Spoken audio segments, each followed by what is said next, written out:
जो हमारी ब्रेड की सीरीज चल रही है उसी के रिलेशन में मैं आज नया एक वीडियो बना रहा हूँ। उस वीडियो में मैं ब्रेड पैकेजिंग पे जाऊँगा। ब्रेड एरिया का मैन्युफैक्चरिंग, ब्रेड का जो भी रॉ मटेरियल का स्टोरेज, जो ब्रेड में क्लीनिंग प्रोसीजर और क्लीनिंग रिक्वायरमेंट्स, वो सब मैं बता चुका हूँ। आज मैं आपको ब्रेड पैकेजिंग पे जाऊँगा और इसमें मैन्युफैक्चरिंग पे भी जो प्रिवेंटिव मेंटेनेंस है वो, और साथ में प्रोडक्शन का जो कुछ पार्ट है वो भी मैं बताऊंगा। तो पहले मैं प्रोडक्शन पार्ट शुरू कर रहा हूँ।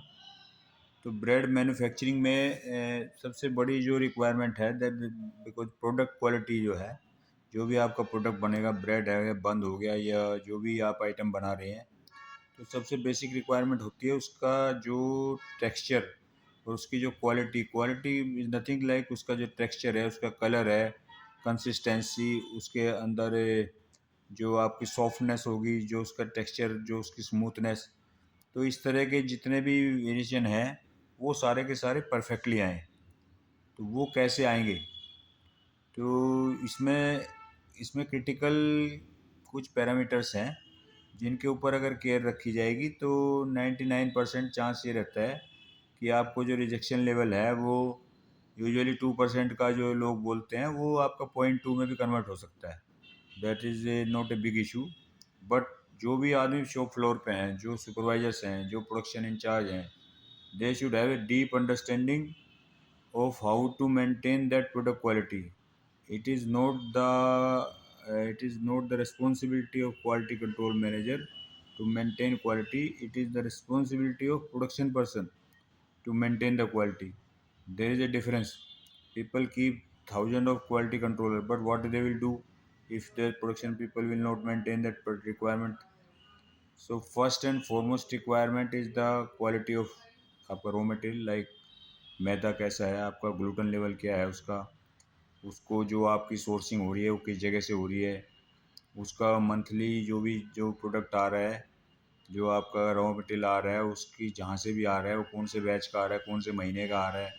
क्योंकि महीने से महीने में चेंज होता है वेट में, उसकी क्वालिटी चेंज हो जाती है। वो जो अप्रैल में निकलेगा, जो मई में निकलेगा, जो जून में निकलेगा, जिसका स्टोरेज 10 महीने का होगा, जिसका 12 का होगा, जिसका 3 का होगा।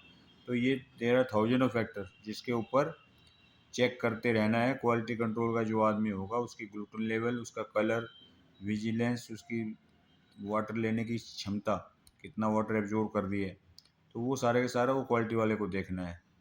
बाकी उसके बाद जो ये तो प्रोडक्ट आ गया, उसके बाद आपका सबसे बड़ा प्रोडक्शन का पैरामीटर है आपका मिक्सिंग का लेवल। मिक्सिंग कितनी होनी है, कितनी देर होनी है, कितना उसका होने के बाद उसके अंदर कंसिस्टेंसी सेम रहेगी, बैच टू बैच वेरिएशन नहीं रहना। ईस्ट, ईस्ट की क्वालिटी कैसी है, ईस्ट की एक्टिविटी कैसी है, ईस्ट का स्टोरेज कैसा है। ईस्ट का स्टोरेज बहुत बड़ी चीज़ है। अगर वो मैनिपुलेट होता है या चेंज होता है तो उसकी एक्टिविटी घट जाएगी। तो आप डालोगे एक बैच में 2.5 किलो, एक में 3 किलो, आपको पता नहीं चलेगा प्रूफर में क्या हो रहा है। तो आपको मेंटेन करके चलना है ईस्ट की क्वालिटी। और लेफ़्ट ओवर सामान कभी भी, लेफ़्ट ओवर, राइट, आप लिख लीजिए इसको बेसिक। लेफ़्ट ओवर होता है जो भी चीज़ बच जाती है उसको कहाँ पे स्टोर करना है। जैसे ईस्ट है, ईस्ट को आपने इधर उधर डाल दिया, उसकी वो जब अगले बैच में, एक बैच में भी चला गया अगर वो मिला हुआ, तो वो आपका कम से कम भी आपकी 3-4 ट्रे जो होंगी वो सब बर्बाद कर देगा और आपको क्वालिटी के ऊपर आपका रिजेक्शन लेवल बढ़ जाएगा। तो सबसे बड़ी बात है मिक्सिंग, ईस्ट का लेवल। उसके बाद डिवाइडर जो है, डिवाइडर की परफॉर्मेंस क्या चल रही है, डिवाइडर मोल्डर की परफॉर्मेंस क्या चल रही है, उसकी जाली सही है, उसका प्रेशर सही है नहीं है। उसके बाद पैंस की क्लीनिंग। यूजुअली ब्रेड इंडस्ट्री में पैंस की क्लीनिंग पे कोई कोई इनपुट ही नहीं है। People, top managers even don't care. उनको सिर्फ प्रोडक्शन से मतलब होता है कि वहाँ कितना माल निकल गया, ये नहीं है। आपका जो ब्रेड बन रही है उसके अंदर एक भी ब्लैक पार्टिकल लेना चाहिए, एक भी, नॉट मैनी, एक सिंगल भी। वो कैसे डालना है, उसकी लंबाई कितनी डालनी है उसमें। अब वो प्रूफर में जाएगा तो प्रूफर में क्या लेवल है आपका, वो देखना पड़ेगा। प्रूफर में मॉइस्चर लेवल क्या है, कितनी देर होल्ड होना है, प्रूफर का टेम्परेचर कितना है। अभी रात के टाइम आपको कुछ अलग रखना पड़ेगा, दिन के 12 बजे कुछ अलग रखना पड़ेगा। तो that is production personal, that is the quality maintenance from production expert. तो ये उसको नज़र रखनी है। प्रूफर से अगर आपका माल बहुत बढ़िया आ रहा है तो आपका प्रोडक्ट भी कंसिस्टेंट आएगा। उसके बाद ओवन बच जाता है। ओवन में आपको मेंटेन करने टेम्परेचर, वो रात दिन सब एक ही रखे जाते हैं, उसमें कोई बड़ा इशू नहीं है। उसमें तो एयर फ्लो का वो है, आपका एयर फ्लो जितना बढ़िया होगा, जितने चारों तरफ उसकी जो हीट प्रॉपर जाएगी, उतना ही बढ़िया प्रोडक्ट निकलेगा।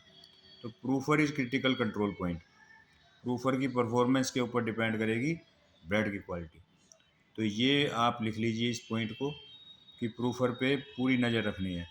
उसके बाद ब्रेड आ रही है, ब्रेड जो डी पैनिंग हो रही है, ओके, आप मैनुअल कर रहे हो या वैक्यूम उससे कर रहे हो।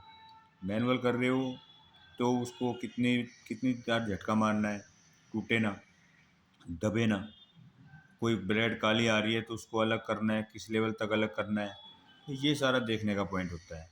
उसके बाद जो जालियाँ हैं, जिन जालियों पे आप ठंडा करने के लिए रखेंगे, उनकी भी क्वालिटी है। वो they should be clean, they should be procedure, एक प्रोसीजर रखो क्लीनिंग का। क्लीनिंग करनी है ब्रेड की, जो भी खाली होएगी उस पर मिनिमम एक ब्रश लग के वापस आएगी मिनिमम, और हफ्ते में एक बार डीप क्लीनिंग होएगी उसकी। तो ये अगर पॉइंट रखे जाएँ तो जो क्वालिटी कुछ नहीं है,